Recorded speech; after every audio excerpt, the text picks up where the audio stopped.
Boa tarde a todos e a todas. Sejam muito bem-vindos à live de investimentos. Eu sou Leonardo Dias, sou diretor de investimentos do Cerber e hoje eu trouxe toda a equipe da nossa gerência de investimentos, que é a nossa gerência que cuida de toda a estratégia de investimento, para trazer algumas novidades para vocês.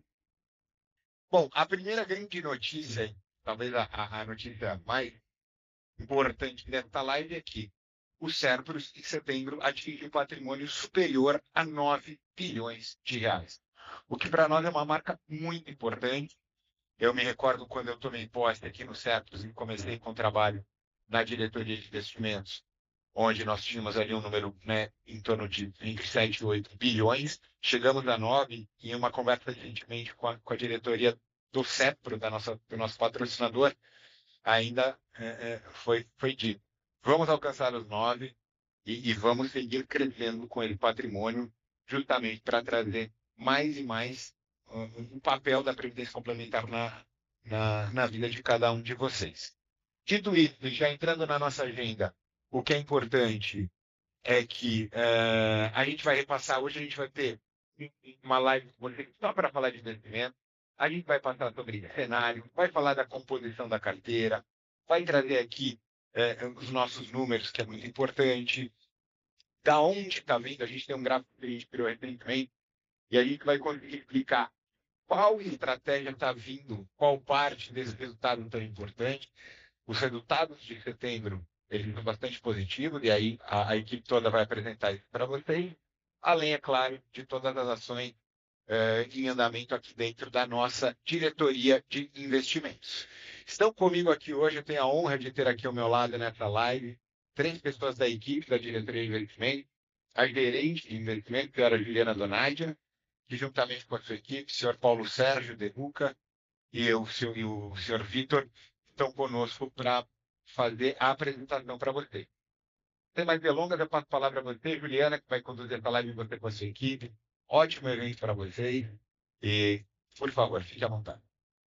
Pessoal, só reforçando que todas as perguntas, dúvidas podem ser direcionadas para perguntas e respostas do Teams aqui, ou também através do chat do YouTube, que está sendo transmitido simultaneamente, tá?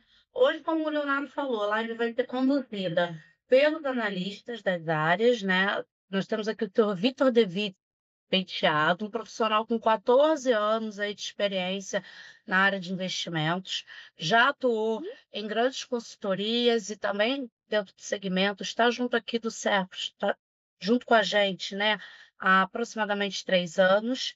E o seu Paulo Sérgio de Luca, um profissional com 21 anos na área de investimentos, tendo atuado em grande parte deles nos maiores bancos privados do país. Gostaria de chamar o Vitor para que ele dê início à nossa apresentação, falando sobre o cenário econômico, o que a gente viu até aqui, o que a gente ainda enxerga até o final de 2025. Vitor, seja bem-vindo. Obrigada. Obrigado. Bom, vou passar sobre os principais acontecimentos aqui ao longo do ano. A gente começou 2025, né? Muita incerteza isso em relação ao mundo como um todo. Em janeiro, o próprio Banco Central nosso surpreendeu, acabou elevando a taxa Selic para 13,25. Ali uma tentativa de tentar segurar a inflação. O movimento era restritivo, mas não impediu a Bolsa brasileira. Então, a gente está falando de Bolsa, eu vou falar sobre o Ibovespa, ele acabou subindo 5% ali em janeiro. Então, que acabou mostrando um otimismo por parte dos investidores com essa recuperação econômica que vinha principalmente para o lado doméstico. Lá fora, nos Estados Unidos, eles voltaram a impor tarifas, principalmente com os países México, alguns países dentro do próprio BRICS, dos próprios BRICS, reatendendo ali as tensões comerciais. Quando a gente passa para fevereiro, o clima ele já muda um pouco. A inflação medida pelo IPCA chega a acumular 4,56 nos 12 meses, o dólar acabou subindo, o Bovespa caiu 2,6, e aí refletindo mais cautela no mercado doméstico. Enquanto isso, o Banco Central Europeu começa a cortar juros, tentando dar um pouco mais de fôlego para crescimento ali na região. Em março, o Brasil A gente avança com algumas medidas, principalmente de crédito. A gente teve o lançamento do programa de crédito consignado e a inflação acabou subindo. Para conter essa inflação, o Copom, de novo, ele acaba subindo a Selic para 14,25 e o clima global, vamos dizer assim, ele começa a azedar um pouco mais. É um temor maior de recessão global, então, mundo tem um crescimento menor. Estados Unidos ele acaba também aumentando e intensificando ali as barreiras comerciais com os principais países. Em abril, surge ali alguns sinais ali, a inflação começa a perder força, a bolsa brasileira sobe uns 3,7% no mês, impulsionado principalmente por conta de capital estrangeiro. No exterior, a gente tem um crescimento econômico ali da China de 5,4%, enquanto que os Estados Unidos ele começa a atingir a abertura também pela parte industrial. Em maio, um mês já de virada, então os juros lá fora acabam ficando mais estáveis. O PIB europeu, que vale a viagem, de 0,3%, e o Banco Central brasileiro ele mantém ali uma postura, uma política firme de combate contra a inflação. Até mesmo esse ambiente desafiador, o Ibovespa continua, ele volta a subir, e aí ajudando, principalmente por conta, né, de investidores estrangeiros em busca dessas oportunidades de ganho de capital, e a gente acabou sendo beneficiado pontualmente ali em maio. Em junho, a Selic chega no patamar atual de 15%, a inflação segue desacelerando. Em setembro, o cenário ele acaba se consolidando. O Fed, que é o Banco Central Americano, faz o primeiro corte de juros, que era tão aguardado pelo mercado. Quando que os Estados Unidos, o Banco Central, vai começar a cortar juros? Eles começaram em setembro. O Banco Central Europeu manteve as taxas.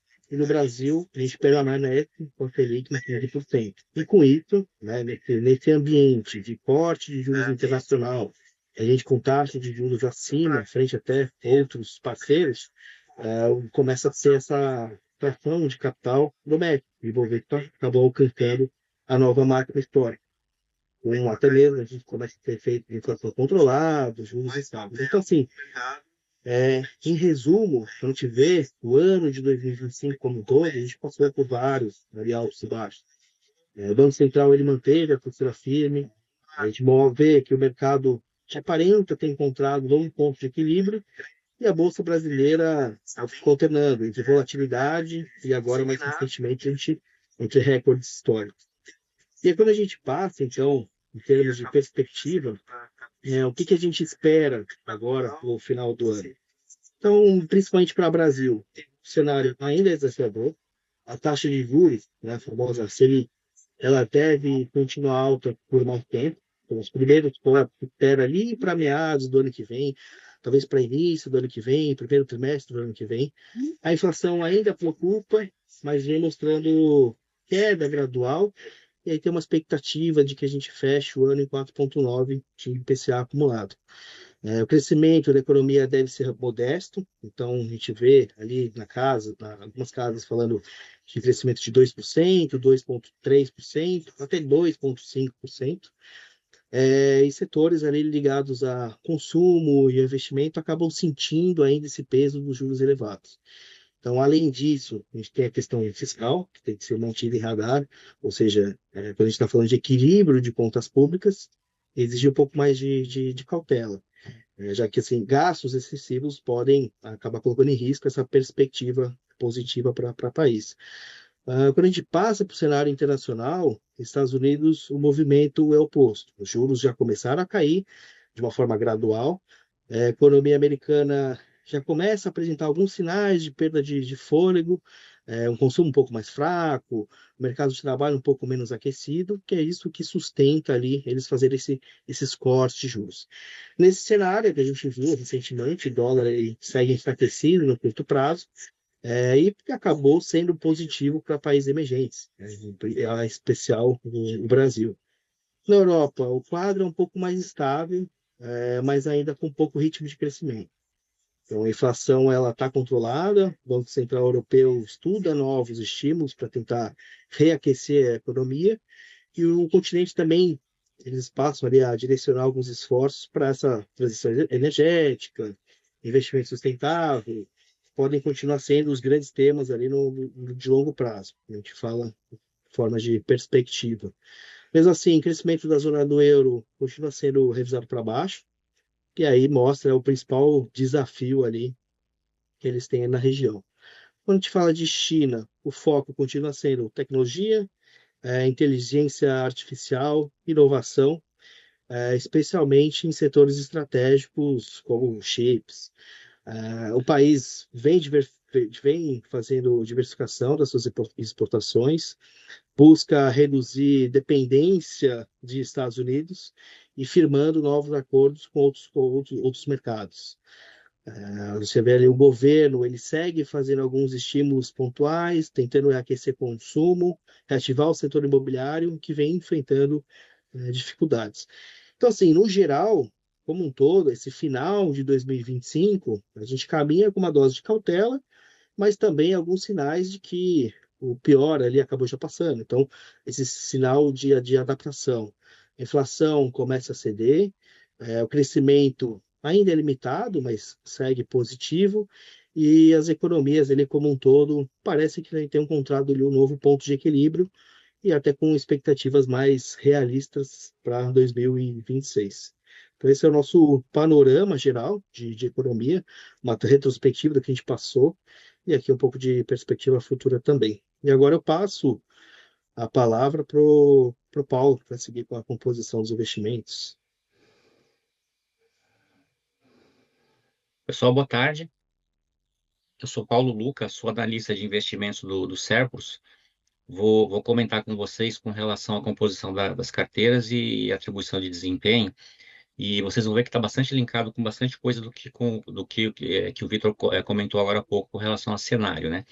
Então, sobre o Ser, vou começar pelo Ser Mais, que é a carteira mais simples. O Ser Mais é um plano mais recente nosso, né? Aquele plano voltado para as pessoas que têm alguma relação de parentesco com os participantes do Cercos, né? Aquele plano não patrocinado, e é um plano que, pelas características de liquidez que ele tem, ele não pode ter risco. Então, ele é 100% renda fixa, é a nossa carteira mais simples, né? É uma carteira que hoje ela procura ficar bem aderente ao CDI, tem a maior parte da carteira está em fundos de baixo risco, né? Na verdade, 100% da carteira está em fundos de baixo risco, atrelados ao CDI, e o Ser Mais, então, ele tem essa característica mais conservadora de não ter nenhum risco, né, na carteira. Com relação aos demais planos, o PS1 e o PS2, vocês podem observar que as carteiras são muito parecidas, tá? Todos eles têm aí em torno de 85% em renda fixa, tá? E a parte de diversificação, a gente está distribuído em renda variável e fundos estruturados, que são fundos multimercados. Então, a parte de renda variável, que é a parte de bolsa mesmo, né? Próximo de 7%, e a parte de estruturados variando aí de quase 5% no PS2CD e 7% no PS2BD e próximo de 5% no PS1BD, a parte de estruturados. Então, eu chamo atenção, primeira coisa que eu chamo atenção para essa composição aqui, né? Esses 85% aqui em renda fixa, pessoal, é uma participação que acaba dando uma cara mais conservadora para as carteiras dos planos, tá? Essa foi uma estratégia que a gente tem perseguido ao longo dos últimos anos, de reduzir o risco das carteiras e aumentar o foco em renda fixa, aproveitando a janela de oportunidade que a gente teve e vem tendo dessas taxas de juros altas, que o Vitor comentou agora há pouco, né? As nossas taxas de juros estão bastante altas e tem uma tendência de continuar assim por um bom tempo, tá? Então, a gente tem aproveitado as oportunidades de reforçar essa carteira de renda fixa. 85% é uma participação bem significativa. Uma parte pequena disso aqui está em CDI, tá?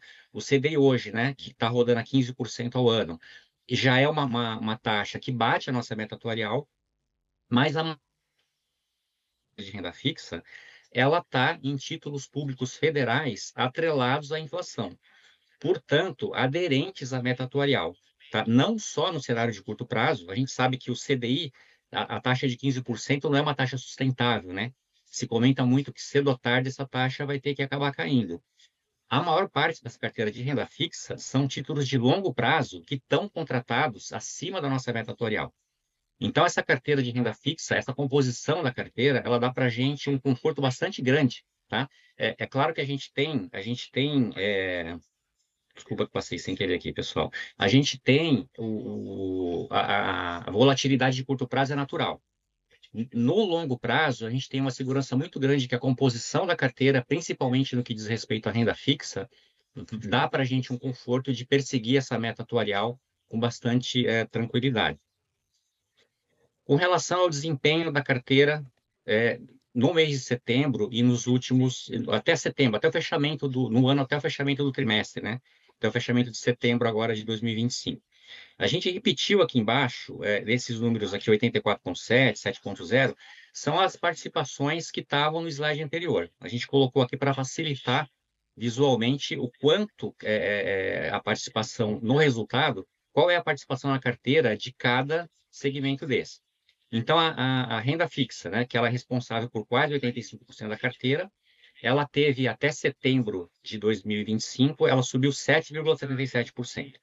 O destaque aqui foi a renda variável, né, a participação de bolsa de renda variável da carteira do PS1. Aqui nós estamos falando do PS1BD, tá, gente?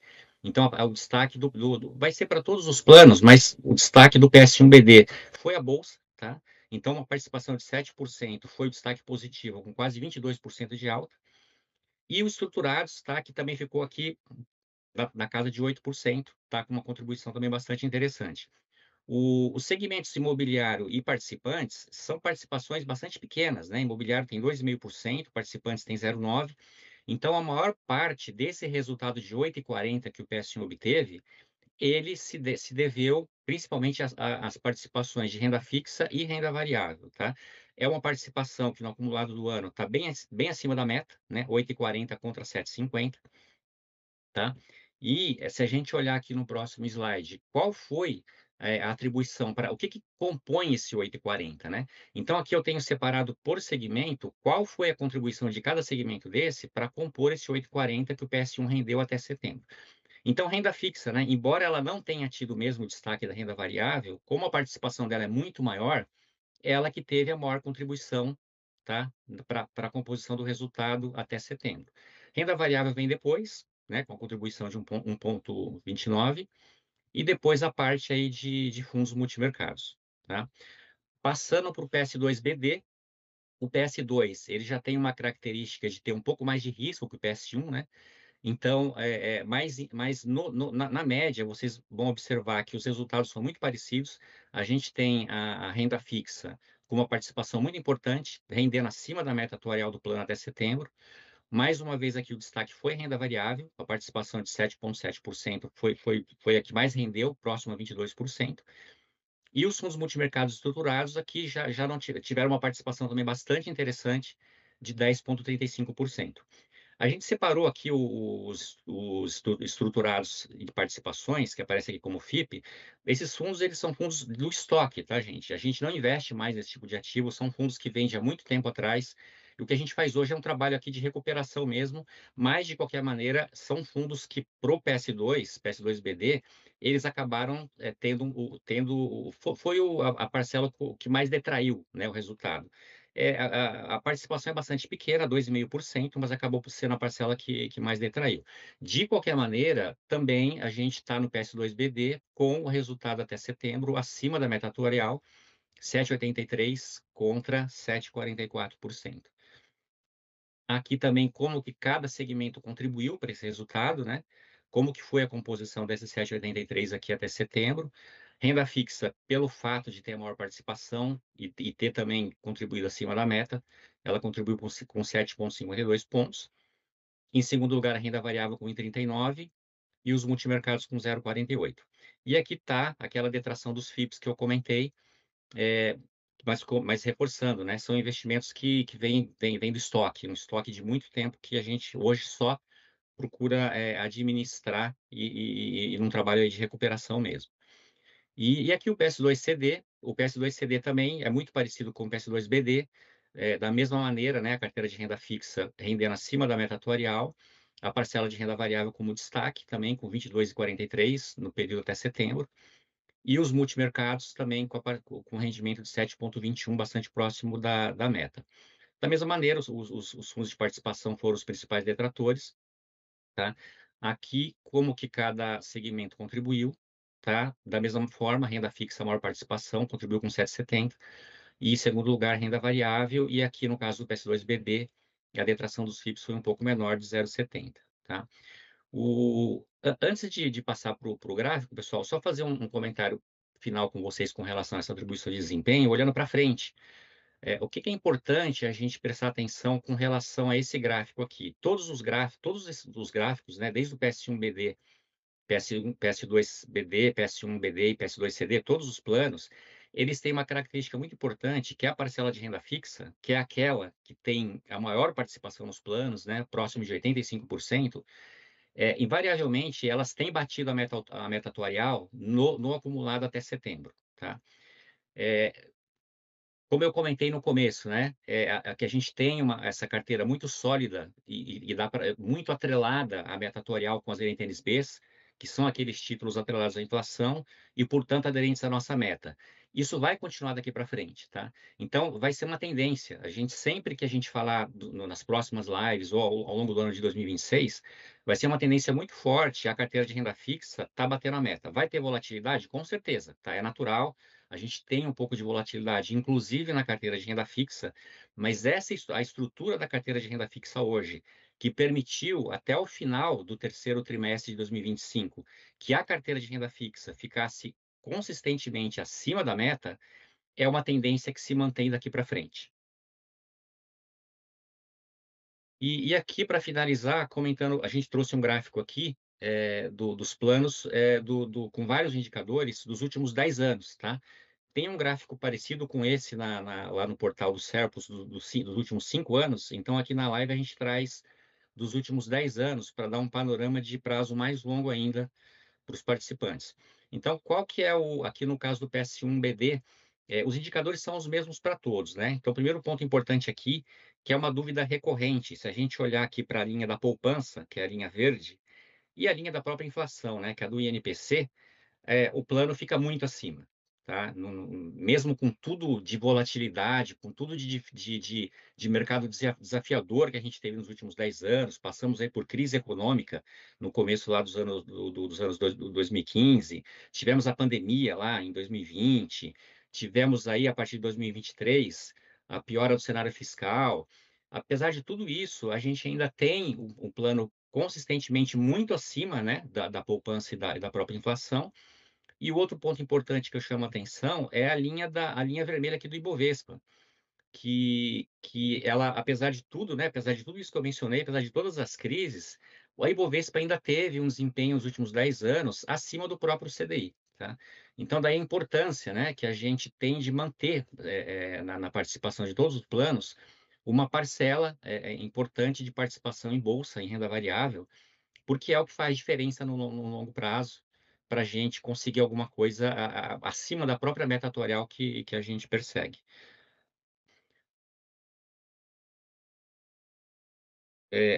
Passando aqui para o próximo slide, o PS2BD, são os mesmos indicadores, né? O raciocínio aqui é o mesmo. O PS2BD ele tem a característica de carregar um pouco mais de risco, então ele acabou tendo um desempenho que foi inferior ao do PS1, mas que também supera por larga margem tanto a poupança quanto a inflação. E o PS2CD, que é o plano que os participantes que ainda estão na ativa aportam, né? Esse é o plano que nós aportamos. Então, ele também ele tem uma característica de ter um pouco mais de risco, a participação dele em ativos de risco é maior. Também, nos últimos 10 anos, consistentemente acima de poupança e da inflação. E aí, com as participações de bolsa e multimercados, que nos últimos, no passado recente, acabou detraindo um pouco, mas que no longo prazo é fundamental que a gente tenha, né, esse tipo de ativo nas carteiras para continuar perseguindo as metas do plano. Eu vou passar a palavra agora, então, gente, para a Juliana. Ah, não, desculpa, antes disso tem o último comentário aqui, eu estava esquecendo do Ser Mais. O Ser Mais é o mesmo gráfico, né? O Ser Mais é o nosso plano mais novo, ele começou lá no final de 2022. Esse gráfico mostra o ano de 2024 até setembro de 25. Como ele é um plano que não tem risco, né? Aqui também o mesmo comparativo, INPC, inflação e poupança. Ele é um plano que persegue o CDI, então ele tem um desempenho muito próximo do CDI e consistentemente acima também da poupança e da inflação. Só reforçando, pessoal, qualquer dúvida que vocês tiverem, podem enviar para a gente através do linkzinho do Perguntas e Respostas do Teams, fica acima lá o PIR. Podem tirar suas dúvidas ou através dos nossos canais, tá? A gente consegue enxergar aqui, né, quem está enviando, mas obviamente a gente protege, né, a identidade da pessoa, a gente traz só mesmo a dúvida. E também no chat lá do YouTube. Dando continuidade, o Vitor vai apresentar para a gente, já estamos chegando no final, né? O mais importante aí, vocês já acompanharam. E o que a Gerim, né? Que a gerência de investimentos, né? De estratégia, junto com as demais gerências de investimentos da diretoria de investimentos, ela fez ao longo desses 9 meses, né? Para que a gente conseguisse construir esse resultado, né? A gente vai trazer aqui uma linha do tempo com as principais movimentações, né? De forma bem transparente para vocês poderem entender como é que foi esse passo a passo para a gente chegar nessa carteira atual e nesses resultados aí consolidados? Aqui, então, a gente traz um resumo que a gente veio fazendo ao longo do ano como um todo. Então, assim, os principais avanços que a gente teve: gestão de investimentos, a gente começou a focar em melhor eficiência, melhora de governança, uma integração também melhor entre os ativos de cada um dos planos. Então, quando a gente começa ali no início do ano, o início de tudo basicamente foi a constituição do fundo caixa. Então, a gente centralizou parte de liquidez dos fundos em vamos dizer assim, um fundo mãe, né, um fundo matriz ali, que ele está presente em praticamente todos os planos, trazendo mais previsibilidade, principalmente para a gestão financeira. A gente teve ali os novos aportes aprovados, foram constituídos ao longo do ano. Então, a gente teve novos fundos de renda fixa constituindo esse fundo caixa, fundos do Bradesco, do Itaú, Sul América, são todos fundos que rendem um pouco a mais do CDI. Então, eles entregam ali retornos entre 103%, 104% do CDI, não tomam assim risco, né? A gente está falando de fundos de renda fixa, mas eles têm ali um agregado a mais, um agregado adicional para entregar um pouco acima do CDI, né? Lembrando, antes a gente falava mais de fundo de compromissados, então títulos públicos que rendem em linha do CDI, mas ficavam um pouco abaixo. A gente teve essa constituição, esse incremento nesse fundo caixa desde o início do ano. Em seguida, a gente também teve uma implementação de novos relatórios. Então, na própria área do participante, é visível isso. A gente tem a lâmina mensal de investimentos. Então, isso mostra um ponto de a gente está reforçando a transparência, a gente está melhorando a qualidade das informações, tanto para os comitês, mas como para os nossos participantes. A gente realizou várias diligências presenciais ao longo desse ano, junto a diversos gestores. Então, a gente foram feitas ali análises qualitativas, reputacionais, e aí fortalecendo mais ainda a segurança nas nossas decisões de investimentos. Quando a gente fala de fundo de crédito em multimercado, a gente fez alguns resgates estratégicos, principalmente tirando algumas casas que não vinham performando bem, com histórico já grande, então alguns nomes como Gávea, o Ibiúna, e a gente fez realocações de algumas casas aprovadas nesse processo de diligência, como Armor, Genoa, o próprio Capital, o K10, e aí a gente veio buscando essa melhor eficiência e um melhor equilíbrio entre risco e retorno para a gente ter na nossa carteira. A gente aproveitou algumas janelas de oportunidade, ou até mesmo como o Paulo mencionou, com algumas compras de Bs, alinhando essa posição de ALM, né? Então, dado que as taxas estão muito atrativas, as taxas de juros estão muito elevadas, a gente teve essa oportunidade de conseguir adquirir alguns títulos públicos com taxas mais aderentes à nossa meta atuarial. Os resgates e os aportes que a gente acabou fazendo seguiram essa mesma lógica.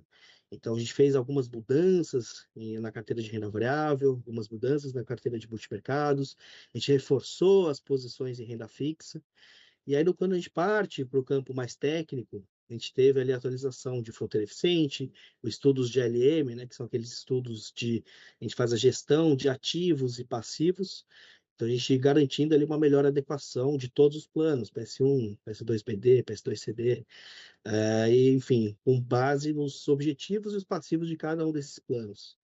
E agora a gente segue com a nova Constituição da Política de Investimentos, que ela está sendo revisada, e incorporando também essa projeção, esses estudos de macroalocação e algumas diretrizes ali que a gente está atualizando para os próximos anos, para o próximo mandato.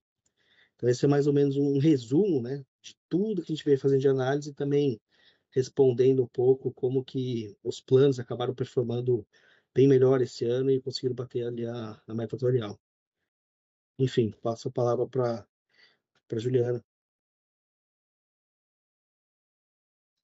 Eu estou aqui no mudo. A gente está com umas boas perguntas aqui no chat. Vou trazer uma aqui para vocês, bem legal. Por que o Serpros não tem a mesma rentabilidade do Ser Mais? Leonardo, quer responder para a gente? Ah, adoro, vai ser ótimo, sim.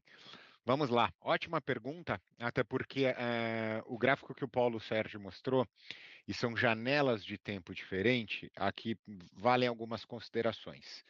E não, depois quero só até ver aqui, mas já agradeço essa pergunta porque ela é importante, né? Uma vez que a gente está falando muito mais do ano de 2025, mas a gente tem que voltar um pouco no tempo para entender bem essas características. O plano, tanto o PS1 quanto o plano PS2, eles são planos atuariais, ou seja, eles levam em consideração, eles têm um benefício de risco, né? Um exemplo, renda vitalícia, a gente tem esse benefício, e você tem características atuariais que demandam, primeiro, né, uma necessidade de diversificação. Ele tem uma meta atuarial, que é um compromisso tanto do plano quanto dos seus patrocinadores, SERPRO e SERPROS. Então, acaba que. E outra, ele tem um estoque, antes de evoluir nisso, é importante, ele tem um estoque de mais ou menos 10, 15 anos atrás, de alguns ativos que foram realizados, investimentos que não deram certo e que se tornaram ativos problemáticos. O Paulo comentou ali na explicação dele a questão dos FIPS, que a exposição é pouca, a gente está falando entre 1% e 2% hoje. Foi feito todo um trabalho de buscar contingenciar isso, ou, trocando em miúdos, né, trazer um remédio para a gente não sentir a dor mais tão grande por esses ativos problemáticos, mas eu não consigo vendê-los, eu não consigo simplesmente desinvestir, porque ele é como o próprio nome diz, aqui internamente a gente fala, ele é estressado, ele é problemático e não tem ninguém que queira comprar, raras exceções. Dito isso, então eu tenho, primeiro, que só está investindo em renda fixa num momento em que a taxa de juros está em 15%. Lembrando, o CDI ele anda par e passo com a taxa Selic, que é a taxa básica de juros do governo. Hoje a taxa Selic está em 15%, mas se a gente for voltar num horizonte de menos de 5 anos, a taxa Selic ela já foi na casa de 2%. Imaginemos que naquela época o CDI ele dava no mês algo em torno de 0,15% ao mês. Hoje ele está na casa de 1%, mas notem o quão impactante é isso. Claro que o Ser Mais, com o crescimento dele, ele já se aproximando do patrimônio de 50 milhões, cada vez mais ele vai poder assumir estruturas mais, eu diria, mais sólidas no sentido de diversificação, de poder oferecer alternativas de investimentos, que no começo a gente se concentrou em fazer isso somente no segmento de renda fixa, justamente por causa do tamanho do plano. E ele não tem compromisso atuarial. Então, além de estarmos aqui olhando janelas diferentes, eu posso afirmar isso com certeza, não sei se estarei aqui, mas me cobrem. Em determinados momentos a gente vai ver janelas, e não 1 ou 2 meses, janelas em que PS1 e PS2 renderão mais do que o Ser Mais, por uma questão de melhora econômica, taxa de juros mais baixa e mantidas as políticas de investimentos, principalmente no caso do Ser Mais. A dos planos não muda muito porque ela é de acordo com a sua população, mas no caso do Ser Mais, uma vez mantendo-se características similares, acreditem, haverá isso num cenário de ciclo de juros mais baixos. Espero ter respondido, Juliana. Não sei se você quer complementar alguma coisa, por Leonardo, favor. eu queria trazer mais uma pergunta. Por favor. Abusando aí né? A gente recebeu mais uma pergunta aqui legal. Por que não fazem um empréstimo consignado em até 96 meses, como fazem os bancos? Boa pergunta. E aqui eu tomei o cuidado, eu consegui Vamos. ver. E é só agradecer a primeira pergunta que eu acabei de responder da Silvia, obrigado pela pergunta. E a pergunta do Ricardo, também já agradecendo pela pergunta. Ricardo, hoje dentro do Serpros, e é importante, né, acho que para todo mundo entender aqui, dando a devida transparência. Quando eu cheguei no Serpros, eu e esta diretoria em 2023, outubro de 23, o programa de empréstimos ele estava 100% dentro da diretoria de investimentos. Por uma questão, principalmente de LGPD e outras razões também, toda a gestão da carteira de empréstimos ela mudou de área dentro do Serpros. Isso foi uma medida que foi muito saudável para o programa, inclusive, por quê? Porque a partir desse momento propôs-se revisitar todo o regulamento dele. Então, hoje, a área de investimentos em relação aos empréstimos, ela é responsável pelo cálculo da parte de taxa de juros, né, da taxa do programa de empréstimos, mas a gestão dele isso está em outra área e eu posso lhes assegurar, essa carteira ela está em reavaliação, inclusive o regulamento. Então, como todo o programa de empréstimos tem passado por uma grande revisão, em breve traremos novidades a respeito. Não temos nada definido, então não poderia nem adiantar aqui alguma coisa, mas acreditem, todo o regulamento foi aberto, tem sido revisto por uma área técnica muito competente, pessoas de referência de mercado que a gente tem a sorte de fazer parte do nosso time aqui do Serpros. Bom, Leonardo, pessoal, foi basicamente essas perguntas que a gente recebeu. Eu gostaria de reforçar aqui no último slide, Paulo, coloca para o pessoal ter acesso aos nossos contatos, né? E falar para vocês, eu vou pegar o compartilhamento, Paulo, mostrar para vocês o site do Serpros, que a gente consegue ter acesso a essas mesmas informações, tá? Deixa eu mostrar para vocês. Aqui. Estou vendo. Tá? Aqui no site do Serpros, a gente tem um campo agora todo dedicado aos investimentos. Então, todas essas informações que a gente trouxe aqui para vocês estão mensalmente disponibilizadas aqui nesse campo dos investimentos. Os gráficos, os históricos, alguns comentários de gestão sobre o que aconteceu em cada segmento, né? Algumas informações mais específicas de cada plano, né? Essa atribuição de performance que vocês visualizaram. Então, utilizem. Qualquer dúvida, fiquem os nossos canais. Vocês podem enviar através lá do Fale Conosco ou da nossa central de atendimento. Estamos à disposição.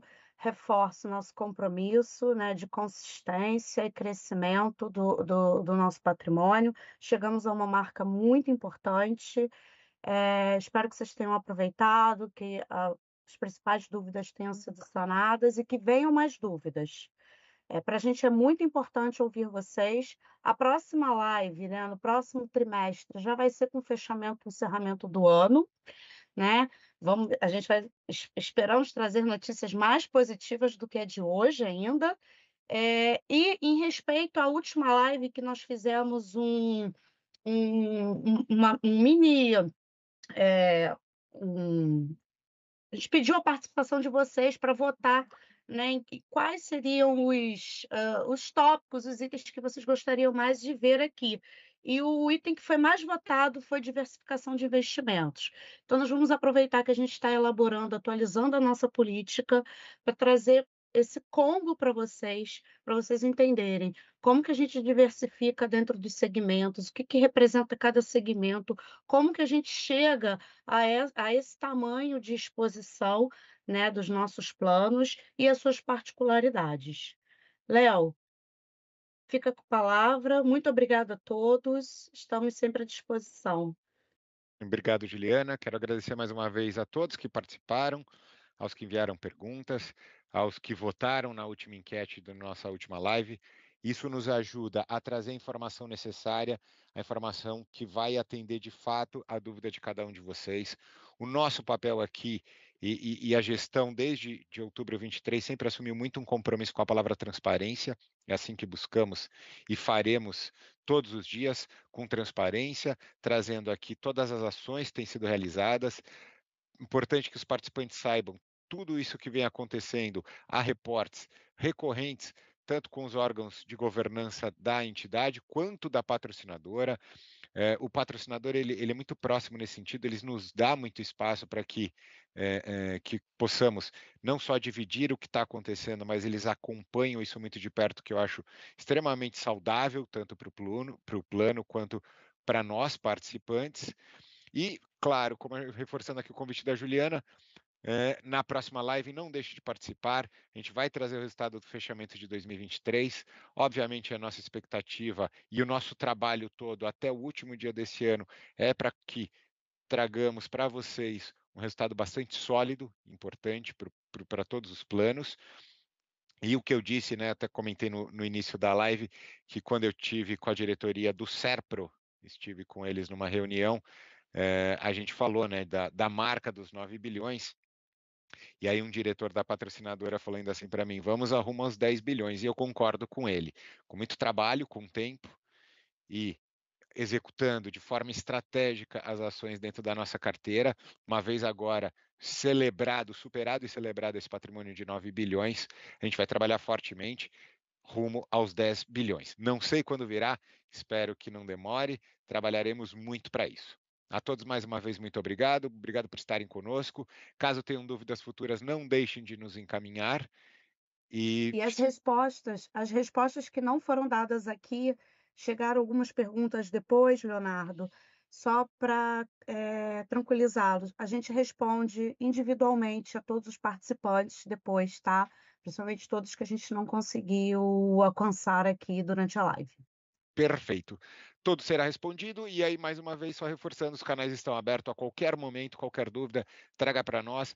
Todo o time da DRI estará à disposição para esclarecer quaisquer dúvidas sobre os investimentos do nosso recurso, o recurso dos nossos planos. Muito obrigado a todos, até uma próxima. Obrigado a vocês que estão nos assistindo pelo YouTube e seguimos daqui trabalhando forte e duramente. Um abraço, pessoal, e até a próxima. Obrigada. Obrigada, Vitor, Paulo.